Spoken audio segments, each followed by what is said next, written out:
Assalamualaikum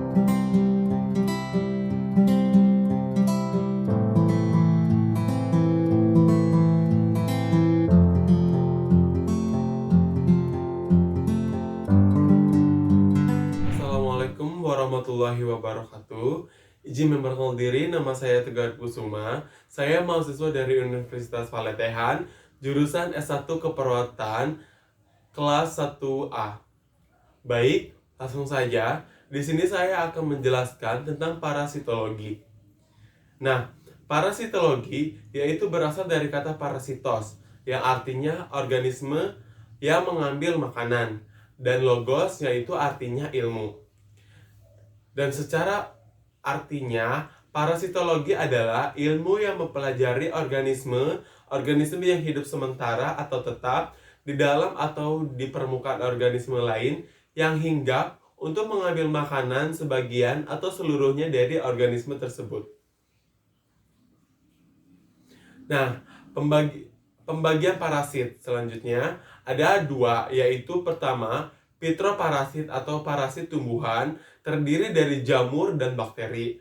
Yang kedua yaitu ada zooparasit atau parasit hewan terdiri dari protozoa, contohnya Entamoeba histolytica dan Trichomonas vaginalis dan Plasmodium sp. Yang kedua ada metazoa terdiri dari Heminthes dan Arthropoda. Dan yang ketiga ada Spricotea dan virus.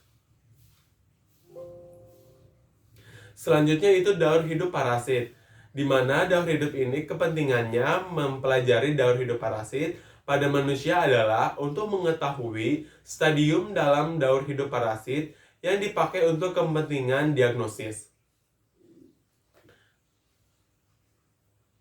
Nah, selanjutnya itu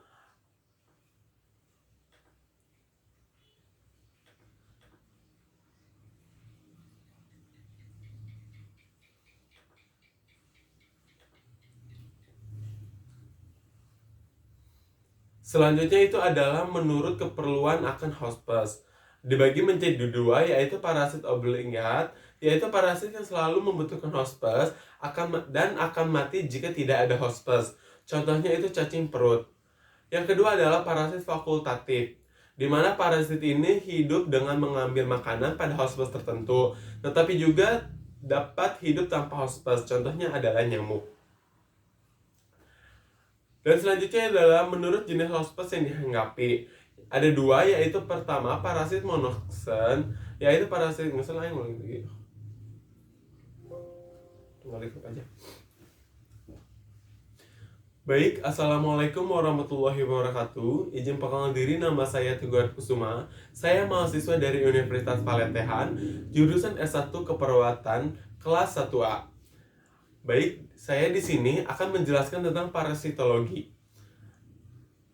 Langsung saja, parasitologi itu berasal dari kata parasitos dan logos, di mana yang memiliki arti parasitos adalah organisme yang mengambil makanan dan logos adalah ilmu.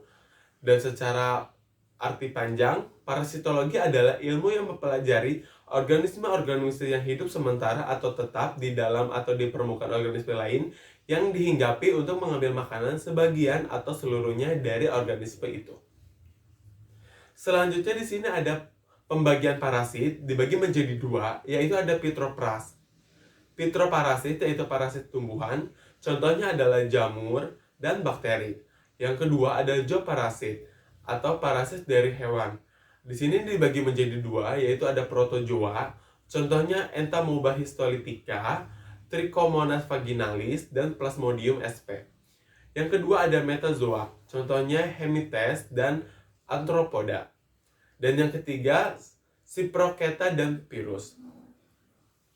Selanjutnya ada daur hidup parasit, di mana kepentingannya mempelajari daur hidup parasit pada manusia adalah untuk mengetahui stadium dalam hidup parasit yang dipakai untuk kepentingan diagnosis.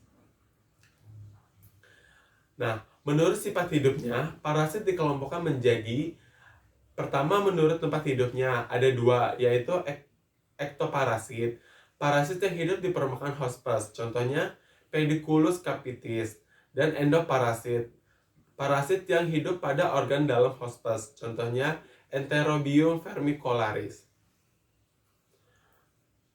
Terus ada menurut keperluan akan hospes. Dibagi menjadi dua juga. Yang pertama ada parasit obligat, di mana parasit yang selalu membutuhkan hospes akan mati jika tidak ada hospes. Contohnya cacing perut. Dan yang kedua ada parasit fakultatif, di mana parasit yang hidup dengan mengambil makanan pada hospes tertentu, tetapi juga dapat hidup tanpa hospes. Contohnya adalah nyamuk. Selanjutnya ada menurut jenis hospes yang dihinggapi. Ada dua juga. Yang pertama ada parasit monoksen, di mana parasit ini yang tinggal pada satu jenis hospes. Contohnya Ascaris lumbricoides. Dan ada parasit poliksen, di mana parasit yang ditemukan pada lebih dari satu jenis hospes. Contohnya ada Toxoplasma gondii. Selanjutnya ada menurut lamanya hidup pada hospes. Dibagi menjadi dua, yaitu parasit permanen, di mana parasit permanen ini parasit yang menetap pada hospes tertentu. Contohnya Ascaris lumbricoides. Dan parasit temporer, di mana parasit temporer ini adalah parasit yang sewaktu-waktu menghinggapi hospesnya. Contohnya ada sengkenit dan nyamuk. Selanjutnya, apa itu hospes? Menurut macam-macam hospes dibagi menjadi, pertama ada hospes definitif, hospes perantara, hospes reservoir, dan hospes paratenik. Nah, hospes definitif itu adalah hospes tempat parasit hidup, tumbuh menjadi dewasa dan berkembang biak secara seksual. Selanjutnya ada hospes perantara, di mana hospes ini tempat parasit tumbuh menjadi bentuk infektif yang siap ditularkan ke manusia atau hospesnya. Dan selanjutnya ada hospes reservoir, di mana hospes ini hewan yang mengandung parasit dan merupakan sumber infeksi bagi manusia.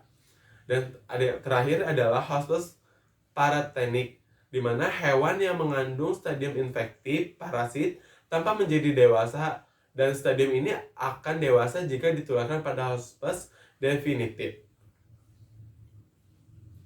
Selanjutnya di sini ada taksonomi parasit. Nah, taksonomi parasit adalah cara penulisan nama parasit diatur dalam International Code of Zoological Nomenclature. Tiap parasit digolongkan dalam spesies, genus, family, ordo, kelas, phylum, dan kingdom. Nah, pemberian nama parasit diatur dalam sistem binomial, yaitu sistem dua nama, genus dan spesies. Contohnya Ascaris lumbricoides. Nah, di sini ada contoh klasifikasi taksonomi nematoda. Contoh taksonomi nematoda, kelasnya nematoda, subkelasnya Adenobrea dan Scarenentea.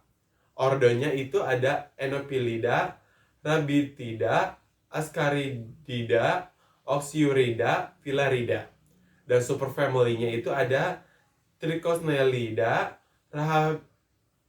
Rahbitoida, Ascaridoida, Oxyureida, Thalazoidea, Filaroidea. Nah, selanjutnya ada genus dan spesiesnya.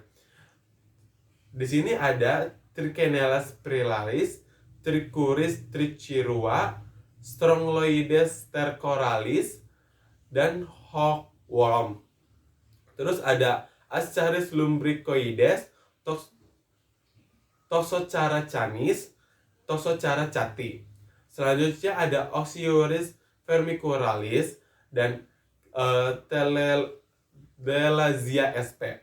Selanjutnya ada Huchereria bancrofti, Bugria malai, Bugria timori, Onchocerca fulvulus, dan Dracunculus medinensis, Menzazuela orzardi. Nah, di sini ada hematologi, ada Nematelmintes, kelas nematodanya usus dan jaringan. Terus ada Platemintes, ada paru-paru, nama lainnya ada lung fulces, ada usus, nama lainnya intestinal fulces, darah, nama lainnya ada blood fulces, dan hati, nama lainnya ada liver fulces. Hematologi, nama ususnya di sini ada Ascaris lumbricoides, ada Oxyrus vermicularis, ada Trichannel spiralis, Trichuris trichuria, ada hookworm atau cacing tambang. Di sini ada Ancylostoma duodenale, Necator americanus, Encycloma chanium, Encyclotoma basiliensis. Nah, selanjutnya di sini ada Strongyloides stercoralis, ada Toxocharis canis dan Toxocharis cati. Nematode jaringannya di sini ada Huchereria benforti, Bugria malai, Brugria timori, terus ada Oncorcheria fulvulus, Draculculus medinensis, Loa loa, dan Manzonella orjardi. Selanjutnya ada nematode usus. Cara infeksinya itu dibagi menjadi 3. Ada secara langsung, contohnya Oxyrus vermicularis dan Trichuris trichuria. Ada modifikasi tipe langsung, contohnya ada Ascaris lumbricoides. Dan ada penetrasi kulit, contohnya ada Encycloma duodenale dan Necator americanus. Nah, secara langsung dalam hal ini cacing dewasa langsung tumbuh dari telur cacing begitu sampai dalam kartus intestinal. Nah, kalau secara langsung siklus hidupnya dari telur menetes ke dalam usus menjadi cacing dewasa tanpa berimigrasi dan menjadi telur kembali. Itu siklusnya secara langsung seperti itu. Contoh parasitnya di sini ada Trichuris trichuria dan Oxyrus vermicularis. Selanjutnya ada modifikasi dari tipe langsung. Nah, telur cacing berembrio masuk ke dalam intestinum, menetes menjadi larva. Dari larva, filariform menembus dinding intestinum dan masuk ke dalam aliran darah. Masuk dalam siklus paru, langsung tertelan dan dewasa dalam intestinum. Di sini ada contohnya, itu ada Ascaris lumbricoides.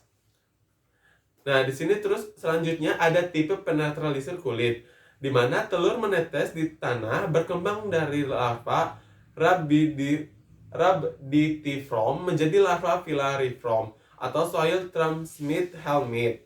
Nah, selanjutnya menembus pori-pori kulit manusia, itu nama lainnya creeping eruption dan growth edge, dan masuk ke dalam pembuluh darah, langsung ke siklus paru, tertelan terus mendewasa di dalam usus. Contohnya di sini ada Encyclostoma duodenale dan Necator americanus. Selanjutnya di siklus paru, larva filariform dalam aliran darah masuk ke dalam jantung. Nah, dari jantung itu langsung ke paru-paru menjadi sindrom Loeffler dan saluran pernapasan atas, tertelan dan dewasa dalam usus besar. Selanjutnya ada nematode jaringan. Di sini ada Wuchereria banococti. Nah, nama penyakitnya itu ada Wucheriasis elephantiasis. Stadium infektifnya ada microfilaria dan vektornya itu ada nyamuk. Di perkotaan itu contohnya Culex quinquefasciatus. Di pedesaan itu ada contohnya Anopheles atau Aedes. Mengalami 2 perioditas, yaitu malam atau bisa disebut dengan nocturna dan siang disebut diurna. Baik, selanjutnya ada cacing daun. Filumnya yaitu adalah Platyhelminthes. Subkelasnya itu ada Digenea. Terus umumnya bersifat hemaprodit kecuali Schistosoma. Trematode terbesar adalah Fascicolopsis buscis. Nah, di hati atau liver volcans, di sini ada Clonorchis sinensis, ada Opstorchis felinius, ada Opsitorchis viverini, ada Fascicola hepatica. Dan di usus atau di intestinal volcans, di sini ada Fascicolopsis busci, ada Echinostomatidae, ada Heteropidae. Nah, selanjutnya di paru-paru atau lung volcans, di sini ada Paragonimus westermani. Dan di darah atau blood volcans, di sini ada Schistosoma japonicum dan Schistosoma hematobium dan Schistosoma mansoni. Nah, di termanode darah Herpes dan nama penyakitnya ada 3 spesies. Yang pertama, Schistosoma japonium, Schistosoma manasoni, Schistosoma hematobium.